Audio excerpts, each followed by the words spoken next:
예, 오늘 우리 나눌 말씀 사무엘상 13장 14절 말씀 보도록 하겠습니다. 사무엘상 13장 14절 구약성경 428페이지 정도 될 것 같고요. 제가 읽도록 하겠습니다. 사무엘상 13장 14절 말씀. 지금은 왕의 나라가 길지 못할 것이라 여호와께서 왕에게 명령하신 바를 왕이 지키지 아니하였으므로 여호와께서 그의 마음에 맞는 사람을 구하여 여호와께서 그를 그의 백성의 지도자로 삼으셨느니라 하고. 아멘.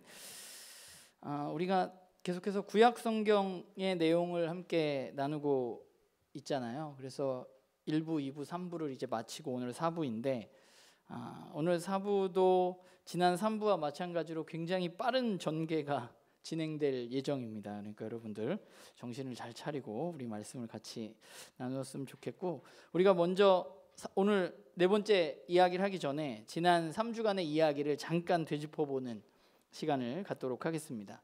우리가 제일 처음 1부에서는 우리는 성경의 첫 부분인 창세기의 말씀을 살펴보면서 인류가 가지고 있는 큰 세 가지 질문에 대한 대답이 창세기 1장부터 11장까지에 들어있다는 이야기를 나누었죠. 그 질문 세 가지는 이 세상이 어떻게 생겨났는가, 이 세상은 어떤 세상인가, 그리고 사람은 그 가운데 어떤 존재인가, 그러면 하나님이 만드셨다면 이 세상은 왜 지금의 이 세상은 이렇게 깨어지고 아파하고 있는 것인가, 이 세 가지 질문에 대해서 창세기는 우리에게 하나님이 태초에 이 세상을 만드시고 또 하나님이 이 세상을 만드셨을 때 이 세상은 선하고 좋은 세상이었다라고 말하고 있다고 이야기했습니다. 그리고 그 하나님 만드신 세상 가운데 사람은 특별히 하나님의 형상으로 만들어진 존재로서 다른 피조물과 조금 구별되어지는데, 그 사람에게는 하나님의 형상에 따라서 하나님의 말씀대로 이 세상을 다스리고 경영하는 사명이 주어졌다는 이야기를 했습니다. 그러면 왜 하나님 만드신 그 선하고 좋은 세상이 오늘날처럼 깨어지고 아파하고 어려움을 겪고 있는가? 그것은 하나님의 특별한 존재였던 피조물이었던 사람이 하나님의 뜻대로 하지 않고 하나님의 말씀대로 움직이지 않고 자기가 마치 주인인 것처럼, 자기가 이 세상을 만든 것처럼 자기 마음대로 이 세상을 움직이려고 하기 시작했을 때 이 세상이 깨어지게 되었다. 그리고 그것을 성경은 죄라고 부른다는 이야기를 우리는 첫 번째 주 1부에서 나누었고요.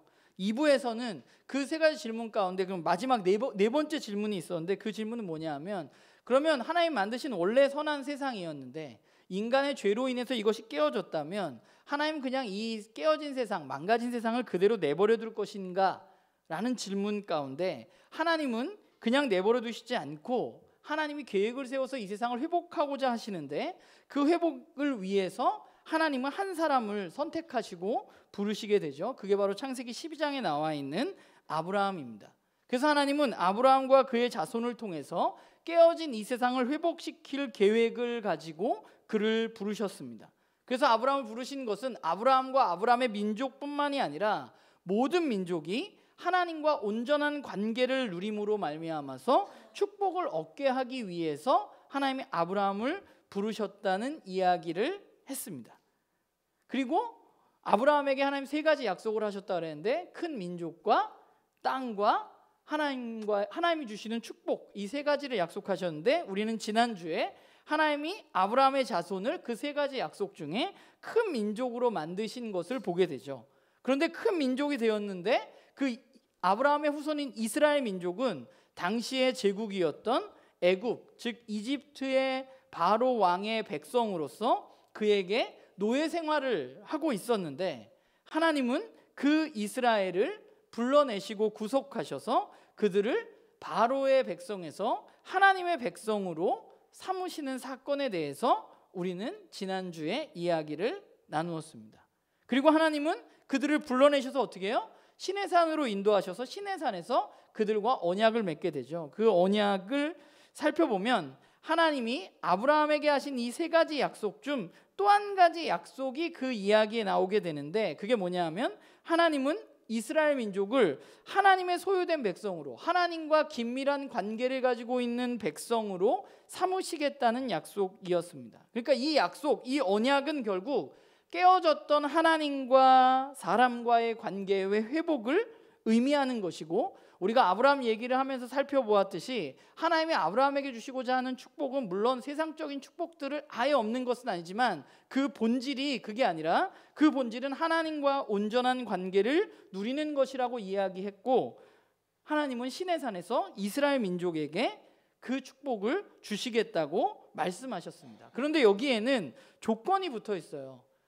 이스라엘 민족이 하나님이 주시는 축복, 하나님과 온전한 관계, 하나님의 백성으로 살기 위해서 해야 할 일이 있는데, 그 해야 할 일은 뭐냐 하면 하나님이 말씀하시는 것을 잘 듣고 그 말씀대로 행동하는 것, 그것이 바로 이스라엘에게 주어진 하나님의 언약입니다.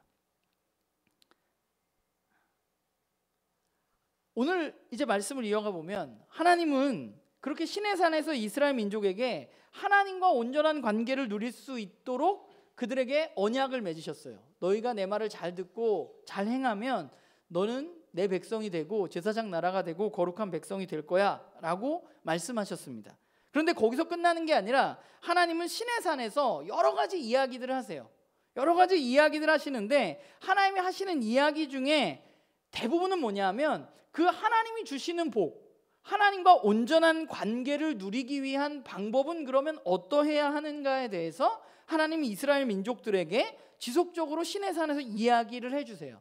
그래서 그 중에 가장 중요하고 대표적인 것이 무엇이냐면, 우리가 요즘에 출애굽기를 큐티를 열심히 하고 있는데 그 중에 가장 대표적인 것이 바로 성막입니다. 성막은 요즘 말로 말하면, 쉽게 말하면, 저는 뭐 캠핑을 좋아하는 사람은 아닙니다. 캠핑을 갔다 오면 그걸 치울 게 전 너무 걱정되기 때문에 캠핑을 좋아하지 않아요. 전 그냥 호텔이 좋은데, 어쨌건 요즘에 캠핑 많이 다니잖아요. 우리 나눔교회 식구들도 많이 다니고. 그러니까 캠핑에 나오는 텐트예요. 성막은 쉽게 말하면 텐트인데, 그런데 그 텐트는 뭐 어떤 텐트인가 하면 하나님이 이스라엘 백성 가운데 거하시는 텐트입니다. 그러면 하나님이 이스라엘 민족들에게 성막을 지으셔서 내가 거기 거하겠다고 했는데, 그 성막을 하나님이 그들 가운데 지으라고 하신 이유에 대해서, 성막에 뭐 여러 가지가 나오잖아요. 우리 굉장히 길게 나오는데 출애굽기를 읽어보면 성막을 하나님이 이스라엘 민족에게 지으라고 하신 이유는 무엇인가에 대해서 우리가 좀 생각해 볼 필요가 있습니다. 여러분, 성막에서는 어떤 일들이 일어나나요? 그 텐트 안에서는, 그 텐트가 작은 건 아니고 되게 큰 텐트인데, 그 텐트에서는 이스라엘 민족이 죄인으로서 자신들의 죄를 하나님 앞에 회개하는 제사를 드리게 되는 곳이 바로 성막이죠. 그러면 하나님이 이스라엘 민족의 죄를 해결해 주시고 깨끗게 하시는 여러 가지 제사법들을 또 말씀해 주시는데, 하나님이 이스라엘 민족에게 그 제사법을 말씀해 주셔서 이스라엘 민족이 깨끗하게 돼야 되는 이유는 뭔가요? 그 사람들은 왜 다른 사람들과 그냥 똑같이 살면 안 되고 그들이 가지고 있는 죄를 깨끗게 해야만 하는 이유가 무엇인지에 대해서 우리는 좀 생각해 볼 필요가 있어요. 하나님은 왜 이스라엘 민족의 죄를 깨끗게 하라고 말씀하시느냐? 그것은 하나님이 이스라엘 사람들과 만남을 갖기 위해서입니다. 성막에서 가장 일어나는 중요한 일은 제사이고, 그 제사는 하나님이 이스라엘 민족과 함께하기 위해서, 하나님이 이스라엘 민족 가운데 거하기 위해서 그들 가운데 여러 가지 제사법들을 알려주신 것입니다. 출애굽기 29장 45절 46절에 보면, 여기 제가 썼죠. 출애굽기 29장 45절에서 46절을 보면 이렇게 말해요. 하나님이 내가 이스라엘 자손 중에 거하여 그들의 하나님이 되리니 그들은 내가 그들의 하나님 여호와로서 그들 중에 거하려고 그들을 애굽 땅에서 인도하여 낸 줄을 알리라. 나는 그들의 하나님 여호와니라 라고 말씀하십니다. 하나님이 이스라엘 민족들을 애굽으로부터 구출해내신 궁극적인 이유는 뭐예요? 그들 중에 거하기 위해서입니다. 그들과 만남을 갖고 그들과 함께하기 위해서 하나님은 출애굽시키셨던 거예요. 그러니까 성막이 중요한 이유는 인간이 존재론적으로 만날 수 없는 신인 하나님과 죄인된 인간이 그 성막의 제사를 통해서 그 하나님을 만날 수 있게 된다는 것이죠. 그리고 그 만남을 갖도록 주선하는 일을 하는 사람들이 누구예요? 바로 제사장들이죠. 그래서 제사장의 중요한 임무는 뭐예요? 이스라엘 민족 우리가 제사장에 여러 가지 임무들이 있어요. 말씀을 가르치는 임무도 있고 이스라엘 자손들에게 또 다른 여러 가지 임무들이 있는데, 제사장에게 있어서 가장 중요한 임무는 뭐냐면 백성들의 제사를 드리는 일입니다. 출애굽과 레위기를 보면 굉장히 복잡한 제사법들이 나와 있는데, 그 제사의 이유는 이스라엘 백성이 깨끗하게 돼서 하나님을 만나게 되는 것이기 때문에 그 제사법들이 나온 것이고, 이스라엘 민족을 죄로부터 깨끗게 하는 그 제사를 집행하는 사람들이 누구였냐? 바로 제사장들이었습니다. 그리고 그 제사장들은 그냥 하는 게 아니라, 우리가 성경을 보면 알 수 있듯이 하나님을 만나는 지성소에 들어갈 때는 다리에 방울을 달고 들어갈 정도로 죽을 수도 있는 상황에 직면하는 사람들이었는데, 결국 제사장들은 자신의 목숨을 걸고, 그 제사장들이 방울 달고 거기 왜 들어가겠어요? 이스라엘 민족들이 하나님을 만날 수 있도록 하기 위해서 죽음을 감내하면서까지 그 지성소에 들어가는 사람들이 바로 제사장들이었죠. 그러니까 하나님은 이 성막이라는 것은 하나님과 온전한 관계를 누릴 수 있는 그런 역할을 하는 가장 중심적인 것이 성막이었고, 이 성막을 통해서 하나님은 아브라함에게 약속하신 축복, 하나님과 온전한 관계를 누릴 수 있는 축복을 이스라엘 민족들에게 주고 계신 것이죠. 그렇다면 성막이 잘 지켜진다면 이제 이스라엘 민족들은 세 가지 약속 중에 두 가지는 성취가 된 것입니다. 큰 민족이 되었고 하나님과 온전한 관계를 누릴 수 있는 방법이 이스라엘 민족 가운데 주어졌습니다. 그러면 이제 한 가지 약속이 더 남아 있는데, 그 약속은 뭐예요? 말씀을 처음 듣는 사람들처럼, 마지막 약속은 뭐예요? 땅이잖아요. 땅. 이제 다 됐어. 큰 민족도 됐고 하나님과 온전한 관계를 누릴 수도 있어요. 근데 하나님은 이스라엘 민족에게 약속한 땅을 주시겠다고 이야기하셨습니다. 그래서 하나님은 시내산에서 이스라엘 민족이 몇 년 있었냐면, 시내산에서 출애굽해서 2년 동안 시내산에 머물러 있었어요. 2년이 될 때 하나님이 이스라엘 민족을 이제 드디어 가나안 땅으로 가라고 말씀하십니다. 그래서 이스라엘 민족이 가나안 땅으로 움직이게 됩니다. 잠깐 그 다음에 지도가 나와 있죠. 네, 제가 이걸 건전지를 간다. 네, 가나안 땅으로 이동을 하는 거예요. 근데 가나안 땅을 이동하다 보면 저 가운데 밑에 가데스 바네아라는 곳이 있죠.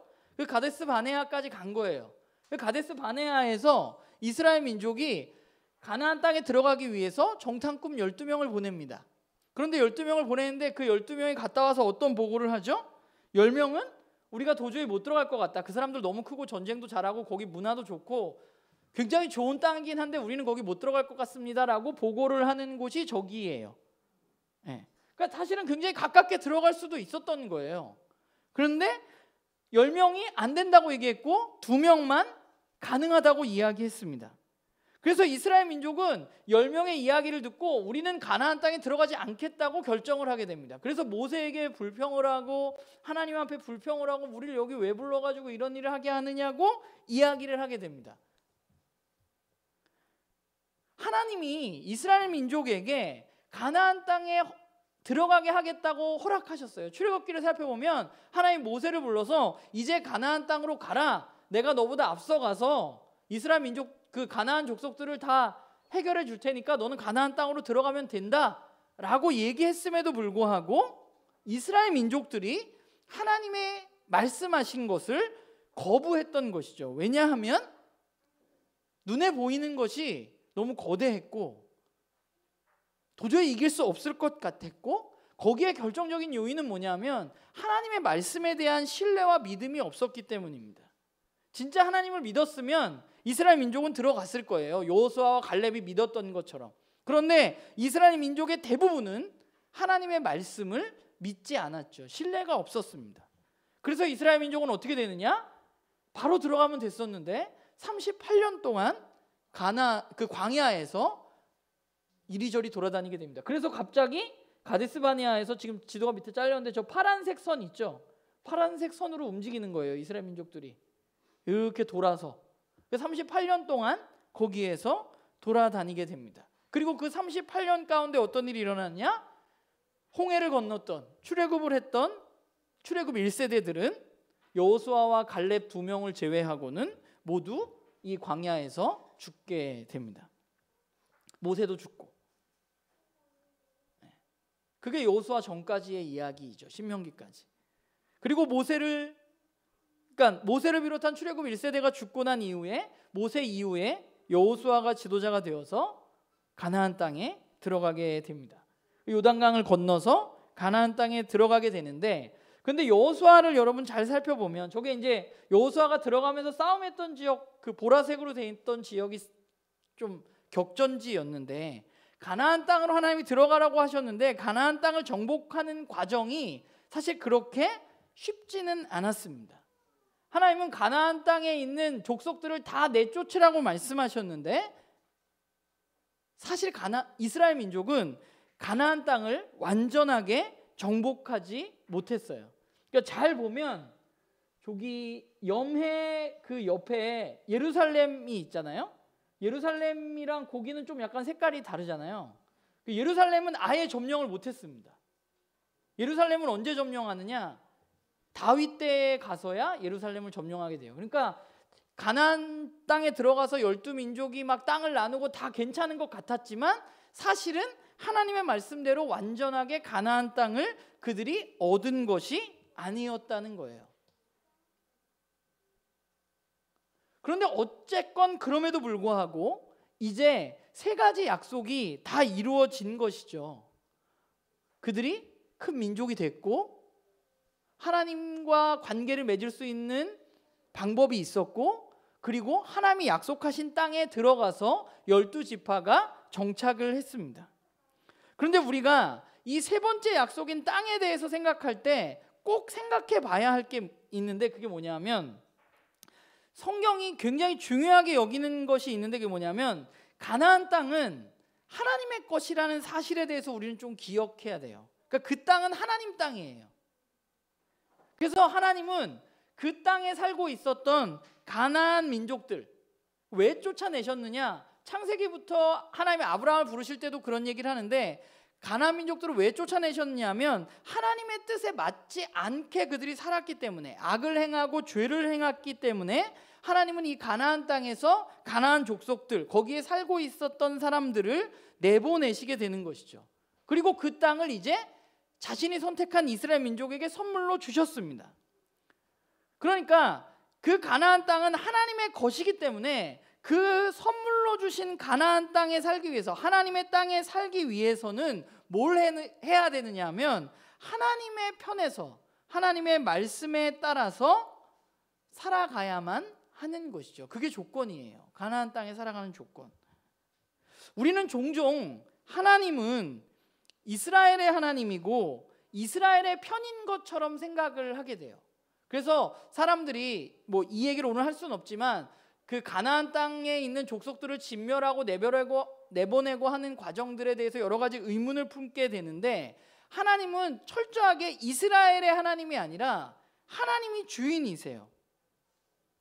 중요한 것은 뭐냐면 이스라엘이 하나님의 편이어야 하지 하나님이 이스라엘의 편은 아니라는 거예요. 그래서 여호수아서 5장에 보면 여호수아가 이제 우리가 잘 아는 여리고성, 가장 먼저 점령한 여리고성 앞에 딱 갔는데, 그 여리고성을 바라보는데 거기에 칼을 든 사람이 서 있었습니다. 그래서 여호수아가 그 사람에게 이렇게 물었습니다. 그 칼을 든 사람에게, 너는 우리 편이냐 원수의 편이냐? 라고 물었어요. 그랬더니 그 사람이 뭐라고 대답을 했느냐면, 아니다, 나는 여호와의 군대 장관이다 라고 말했습니다.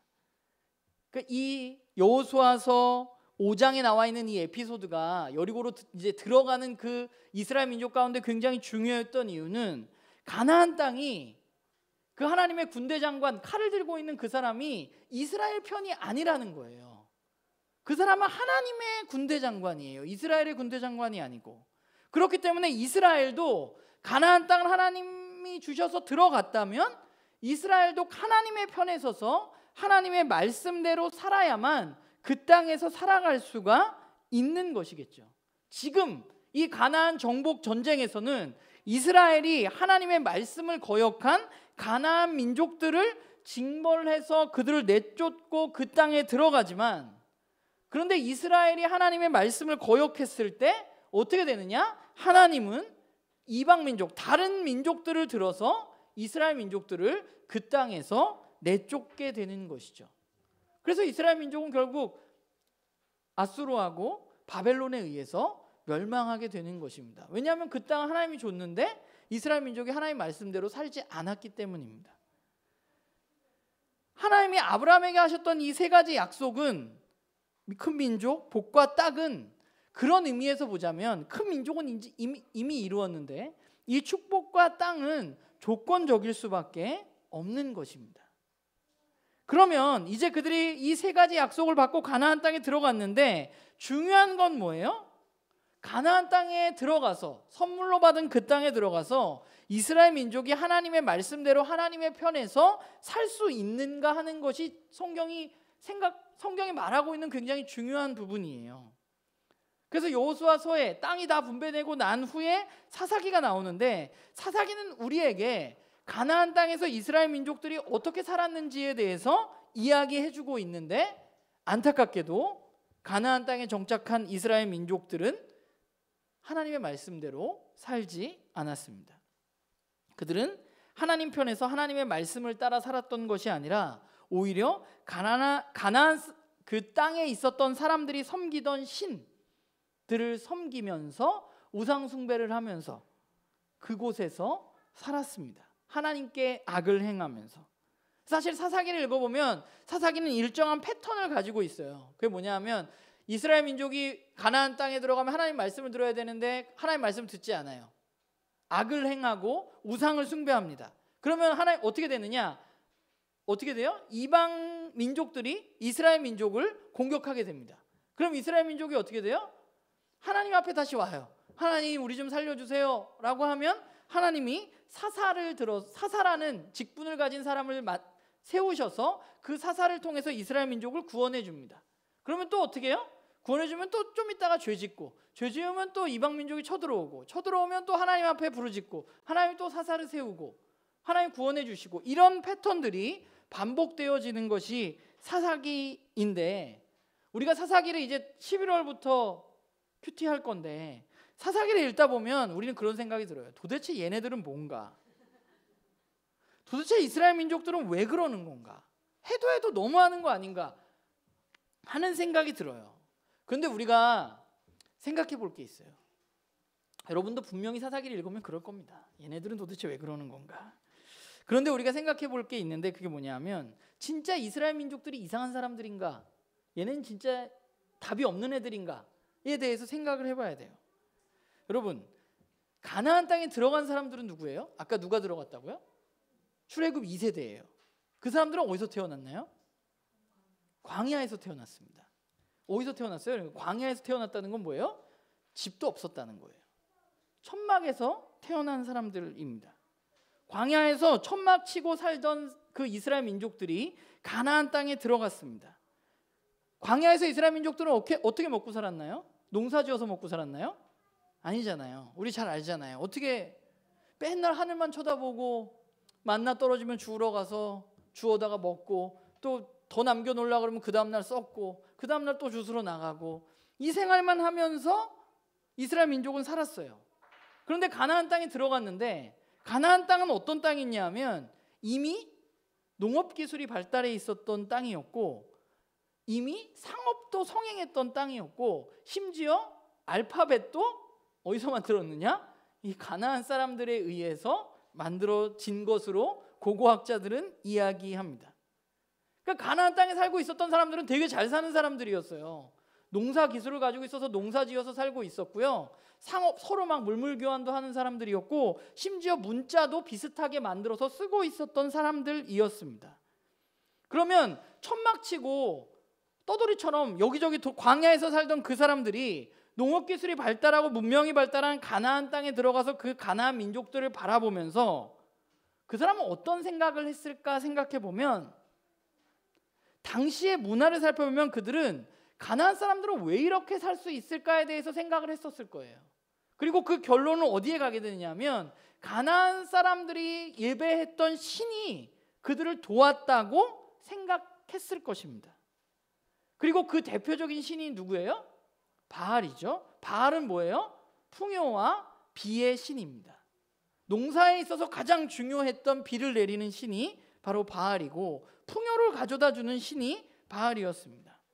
그런데 우리가 또 여기서 생각해 볼 거, 하나님은 어떤 신인가요? 그럼 지금까지 출애굽하는 과정, 광야를 겪는 과정 중에 하나님의 어떤 모습이 나타나는가 우리는 좀 생각해 보아야만 해요. 우리는 이미 하나님이 유일신이지 이렇게 생각하고 보니까 얘네들이 이상하다가 생각하는 거예요.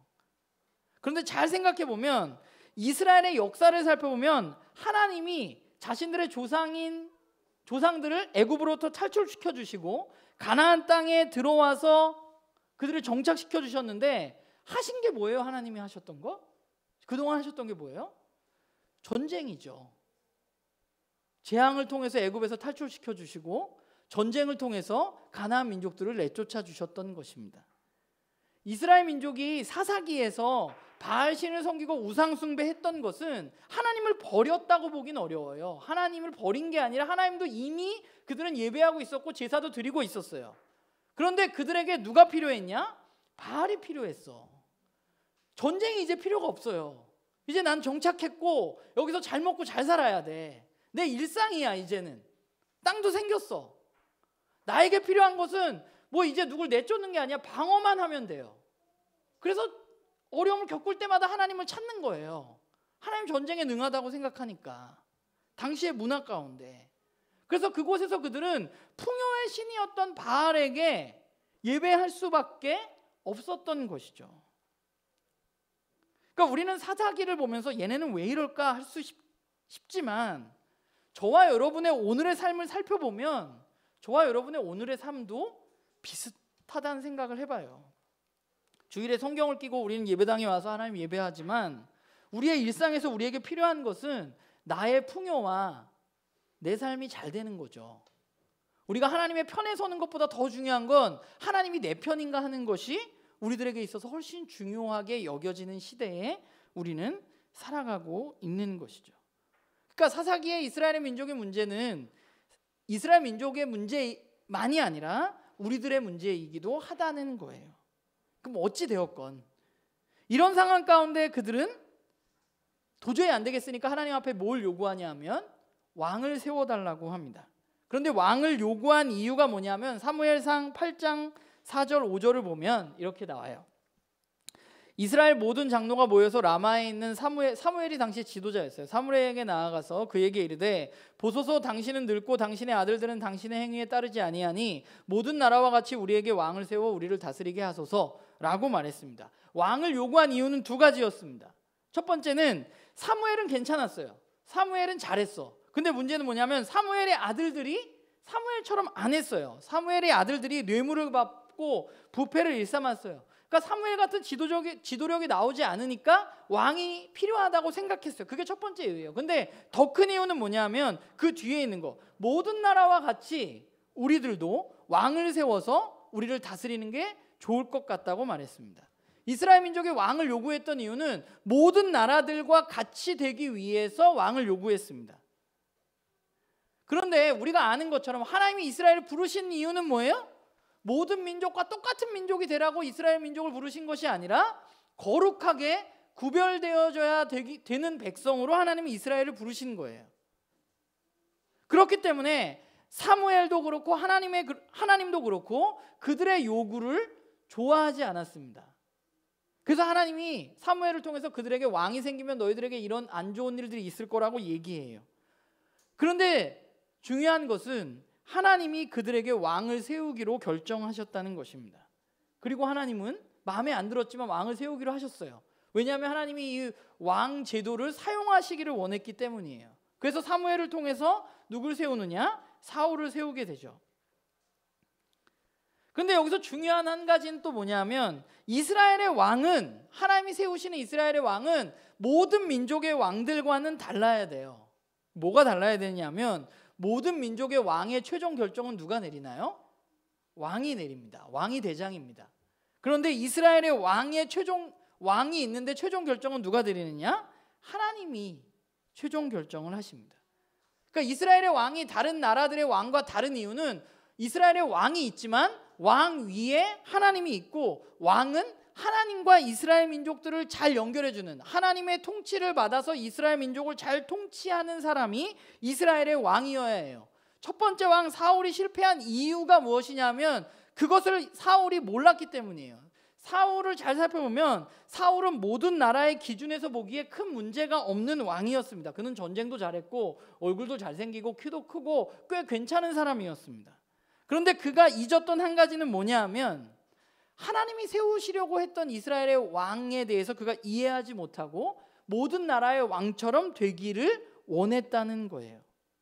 모든 나라가 가지고 있는 그 왕 중에 훌륭한 왕이 되려고 사울은 노력했습니다. 그런데 하나님은 모든 나라의 왕 중에 훌륭한 왕을 원하시는 게 아니라 하나님의 말씀에 따라서 다스리는 왕을 원하시는 거예요.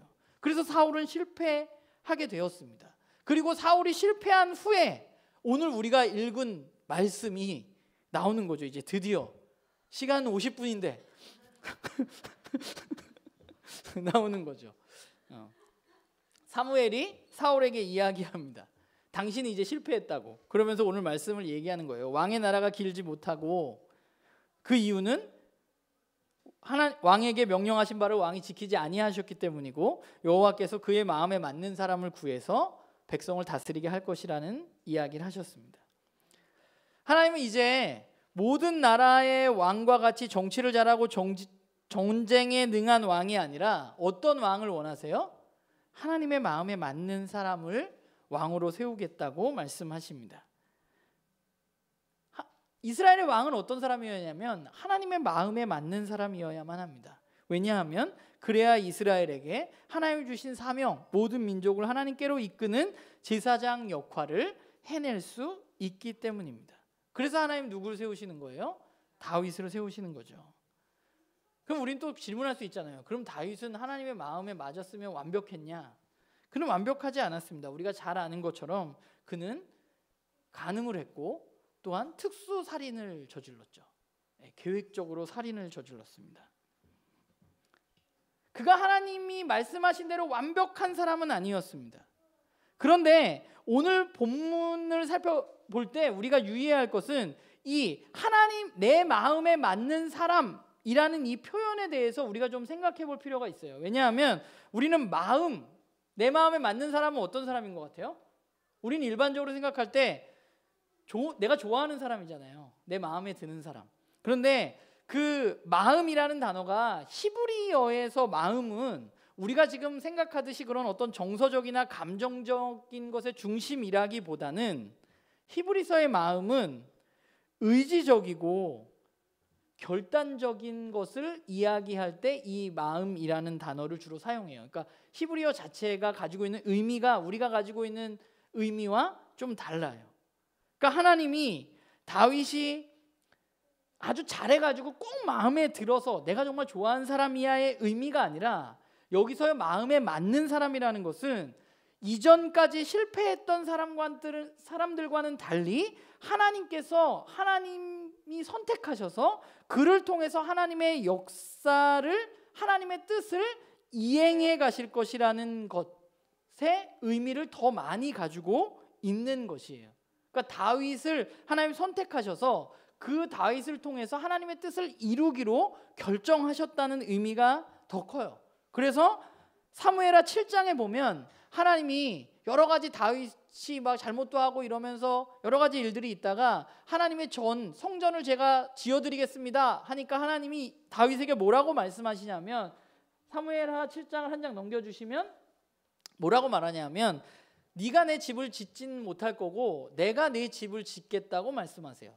근데 하나님이 다윗을 향한 집을 짓겠다는 것은 어떤 의미냐 하면 다윗 왕조가 끊어지지 않을 것이라는 말이에요. 다윗 왕조가 이제 끊어지지 않을 거예요. 그래서 14절에 보면 네 아들들이 어떤 아들이야? 내가 아버지가 되고 그들이 내 아들이 되고 죄를 범하면 내가 인생의 채찍으로 가르치고 그래서 16절에 보면 뭐예요? 내 집과 내 나라가 내 앞에서 영원히 보존되고 내 왕위가 영원히 견고할 것이다. 영원할 것이다 라고 하나님 말씀하세요. 하고 계시다는 거예요. 하나님이 이스라엘 다윗에게 네 왕조가 영원할 거야 라고 말씀하셨습니다. 그런데 이스라엘 역사를 살펴보면 이 약속이 깨어지는 것처럼 보입니다. 왜냐하면 이 다윗 왕조가 무너져 버렸기 때문이에요. 다윗의 아들인 솔로몬 이후에 이스라엘은 남과 북으로 갈라지고 그 남과 북 이스라엘 모두 패망을 하고 다른 나라의 포로로 끌려가고 다윗 왕조는 거기서 끊어지는 것처럼 보입니다. 그럼 왜 그렇게 된 것일까? 하나님의 약속이 틀린 건가? 생각해 보면 하나님이 약속을 지키신 것이 아니라 하나님이 약속을 지키셨어요. 14절에 보면 뭐라고 나와요? 만일 죄를 범하면 사람의 매와 인생의 채찍으로 징계할 것이라고 하나님은 말씀하세요. 하나님의 약속을 지키지 않으신 것이 아니라 하나님은 약속대로 그들을 징계하신 것이에요. 그러면 이 약속은 어떻게 된 것인가? 그러면 다윗 왕조가 끊어졌는데 이 영원하다는 약속은 어떻게 된 것인가? 그 약속이 다윗의 자손이었던 예수 그리스도를 통해서 이루어지게 되는 것이죠. 그게 성경의 큰 스토리예요. 사도행전 13장을 제가 어제 여러분들 읽어오라 그랬는데 사도행전 13장에 보면 바울이 비시디아 안디옥 사람들에게 전도를 하면서 이렇게 말해요. 시간이 많이 가서 제가 읽지는 않고 간단하게 한 구절만 살펴보면 뭐라고 22절 23절을 보면 다윗을 왕으로 세우시고 증언하여 이르시되 내가 이새의 아들 다윗을 만나니 내 마음에 맞는 사람이라. 아까 그 구절이죠. 그런데 내 마음에 맞는 사람이라서 하나님 뭐라고 말씀하세요? 내 뜻을 다 이루리라 하시더니 그 다음에 바울은 뭐라고 말하냐면 하나님이 약속하신 대로 이 사람의 후손에서 이스라엘을 위하여 구주를 세우셨으니 곧 예수라 라고 말씀하십니다.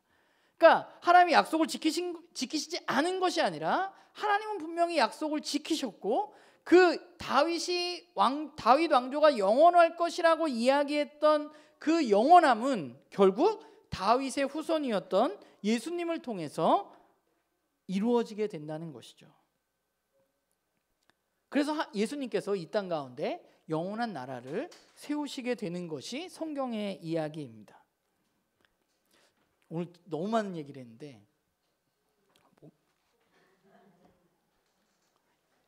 여러분, 성경이라는 이 드라마가, 우리가 드라마로 얘기를 하고 있잖아요. 성경이라는 이 드라마가 그렇게 허술한 대본이 아닙니다. 성경의 각권들이 서로 다른 이야기를 하는 것도 아닙니다. 성경은 정말 잘 짜여진 완벽한 이야기를 우리들에게 들려주고 있어요. 하나님은 이 세상을 회복시키기 위해서 결국 왕을 세우셨고 그 왕은 하나님의 아들입니다. 아까 다윗에게 약속하셨잖아요. 내 아들이 내 아들이라고.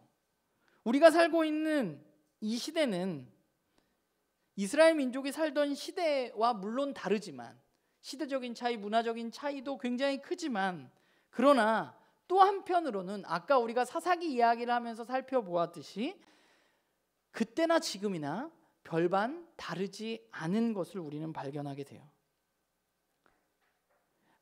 아브라함에게 하신 이 세 가지 약속, 큰 민족과 하나님의 축복과 약속하신 땅이 그들에게 성취했지만 그들은 그 약속을 지키지 않았습니다. 그들은 하나님뿐만 아니라 바알을 선택했습니다. 오늘 우리도 비슷한 환경에 놓여져 있어요. 하나님 우리에게 약속하셨고 이제 구약 신약을 거쳐서 영원한 왕이, 이 약속하신 영원한 왕이 왔고 우리를 부르셔서 우리를 하나님의 백성으로, 왕 같은 제사장으로 하나님은 예수 그리스도를 통해서 우리를 세우셨습니다. 우리에게 이미 약속이 이루어졌어요.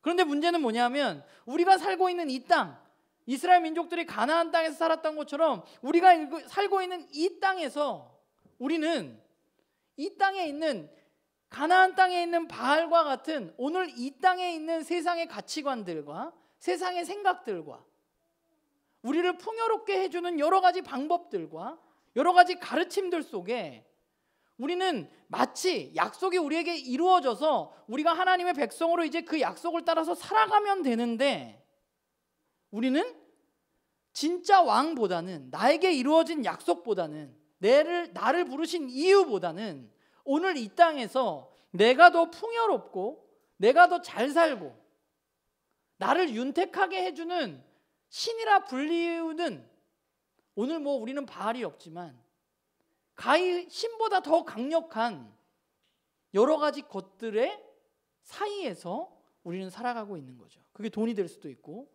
명예가 될 수도 있고 즐거움이 될 수도 있고 여러 가지가 될 수 있는 거죠. 우리가 해야 할 일은 우리에게 이루어진 약속들을 기억하면서 하나님이 약속을 이루시지 않는 분이 아니라 하나님 그 약속을 이루시는 분이라는 사실을 기억하고 이미 나에게 이루어진 약속을 바라보면서 나는 이 가나안 땅 같은 이 땅에서 결국 하나님 나라 백성답게 진짜 왕이신 예수 그리스도를 바라보면서 그 왕의 다스림을 받고 이 땅 가운데 살아갈 때 그때 우리는 하나님의 백성으로 거룩한 민족으로 제사장 나라로 이 땅 가운데 설 수 있는 것입니다. 우리가 해야 할 것은 하나님이 내 편이 되어주기를 우리가 강력하게 원해서 하나님 내 편 되어주십시오라고 이야기하는 것이 아니라 내가 하나님 편에 서서 하나님의 말씀대로 살아가는 것이 저와 여러분이 걸어가야 할 일이에요. 우리가 죽음 후에 천국을 바라보고 하나님 나라가 이 땅 가운데 올 것을 소망하는데 그런데 그 소망이 오늘 우리의 삶과 연결되어져야만 하고 그 약속이 이미 이루어진 것을 우리는 믿고 오늘 우리의 삶 가운데 진짜 왕을 바라보고 진짜 왕의 다스림을 받으면서 매일매일의 삶을 살아가는 그런 저와 여러분이 되기를 주님의 이름으로 부탁을 드립니다. 기도하겠습니다.